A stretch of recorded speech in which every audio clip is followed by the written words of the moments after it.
Olá, pessoal, tudo bem? O conteúdo de hoje é sobre herança genética e sexo. Leitura do livro didático de biologia, páginas 73 a 75. Herança genética, né? A herança de algumas características pode ser influenciadas pelo sexo do indivíduo.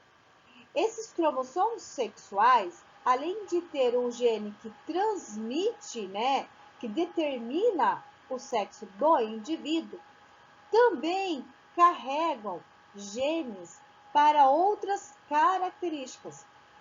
Veremos então ao longo do conteúdo que essa herança genética ligada a esses cromossomos sexuais não vão determinar apenas o sexo do indivíduo, mas também algumas outras características.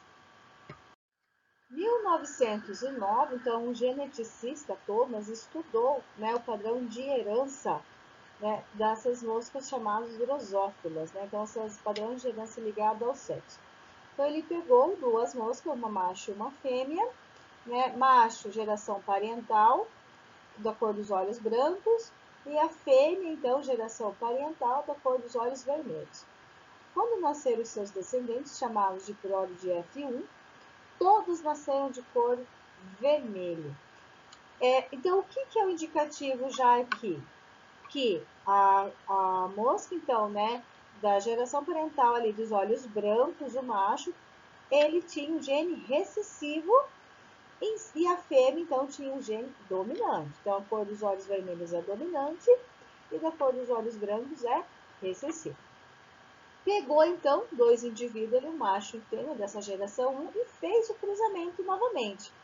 Então, ele fez o cruzamento. E ao nascer esses descendentes, aí ele chegou à conclusão de que o gene que determina a cor dos olhos, né, nesse caso vermelho, é o X, tá? Então, o Y não tem esse gene. Por quê? Olha aqui, no cruzamento, o macho ele é X e Y, a fêmea é X e X. Quando cruzou aqui, dominante com dominante, aqui um dominante com recessivo, né? Então, o dominante da fêmea, o X e o Y do macho, o X da fêmea e o X do macho, nasceu uma fêmea, então, e um X da fêmea e Y do macho, então aqui nasceu o outro macho. Por que as fêmeas aqui nasceram todas de olhos vermelhos? Lembra que basta apenas um dominante, né, para se manifestar, para ocorrer ali a predominância daquele gene.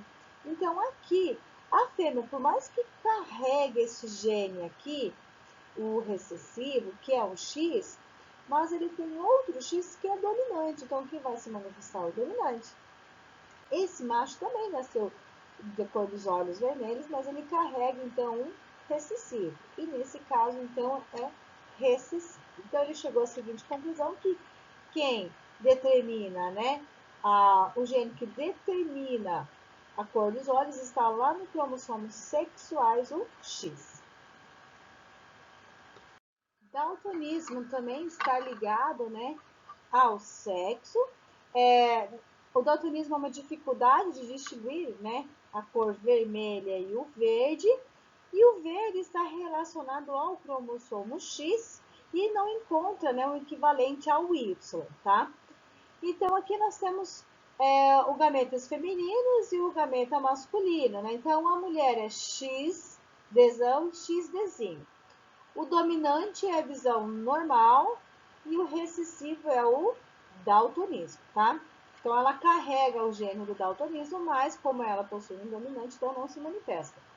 E o homem, como ele é X e Y, e essa característica está presente no cromossomo X, então ele vai ter nessa condição aqui, então o X desão, então ele é um homem de visão normal, né? E o Y aqui, então como ele não carrega essa característica, então não está como zero, nulo.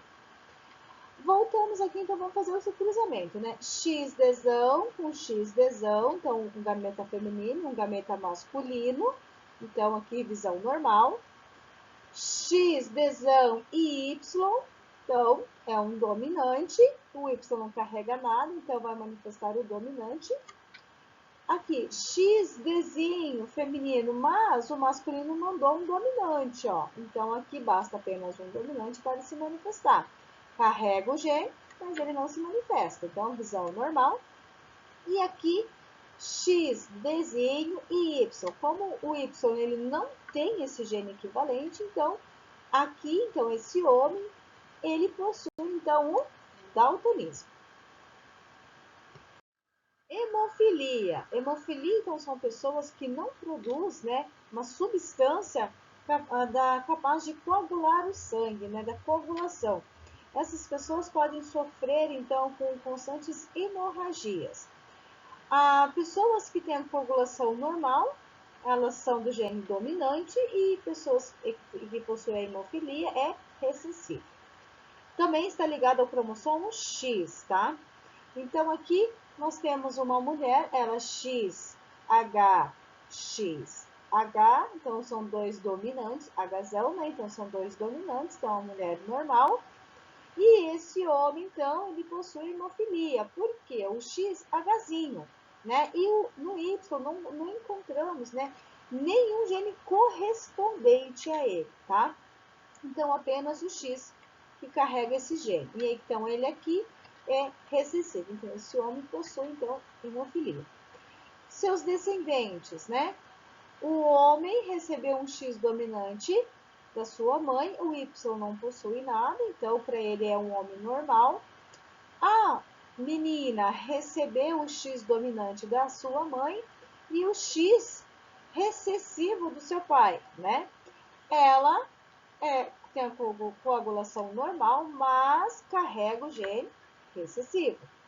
Casou, então o homem era normal, né? O XHzão, né?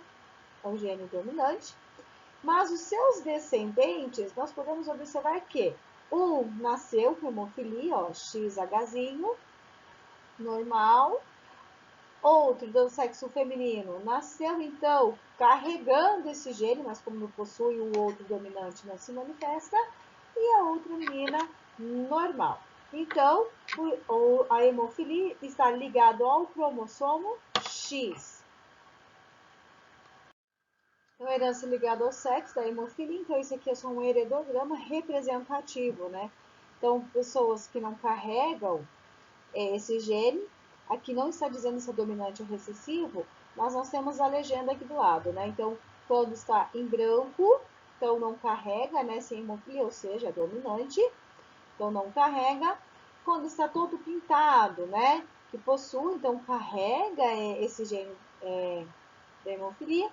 E aqui nós encontramos, então, a que carrega, é portadora, mas não se manifesta, porque possui um dominante. Então, como eu sei, né, dentro de um heredograma, se a autossome for relacionada aos sexos, né, essas alterações ali. O heredograma, assim, representam duas famílias, com doenças hereditárias distintas, né? A doença que acomete a família 1 provoca retardamento mental acentuado, enquanto que a família 2 é uma doença degenerativa fatal que aparece em torno aí de 40 anos de idade. Quais os tipos de herança envolvidas nessa transmissão de doença em cada família? Então, ele quer saber se está ligado ao sexo ou ao autossome, tá? Dentro dessa transmissão de características, quando for ligado ao sexo, dificilmente vai pular algumas gerações, tá? E quando o homem é acometido, ele passa isso para suas filhas. Então, só isso a gente já consegue identificar quem que é autossômico e quem é sexual aqui, né? Então, aqui, analisando essa figura, ó, a mulher aqui, ela é portadora, né? O homem não. Seus descendentes, né? Então, aqui um homem é portador e a sua filha foi acometida, tá? Então, ela também é portadora. Aqui tá ok, aqui eles não são. A mulher aqui, ela é, mas não teve descendentes. E o homem também, ele foi acometido e a sua filha também, então, foi acometida. Então, só nessa análise conseguimos chegar à conclusão que a família 1 ligada ao sexo. Então, aqui o X está predominante, então ele é dominante, então ele foi passado para suas filhas, tá? Na família 2, então, é autossômico. Por quê? Porque se nós utilizarmos aquele cruzamento do quadro, e isso aqui é dominante, né? Basta apenas um dominante para se manifestar.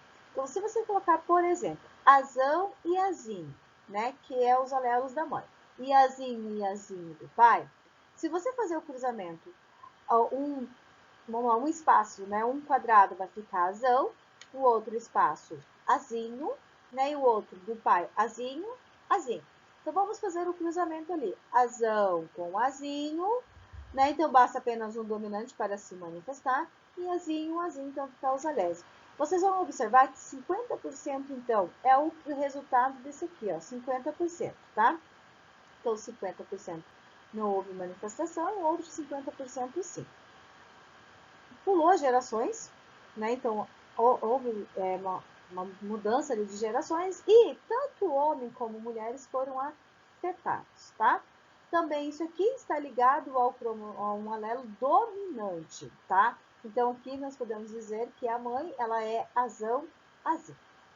Ok, pessoal? Por hoje é só. Até a próxima aula.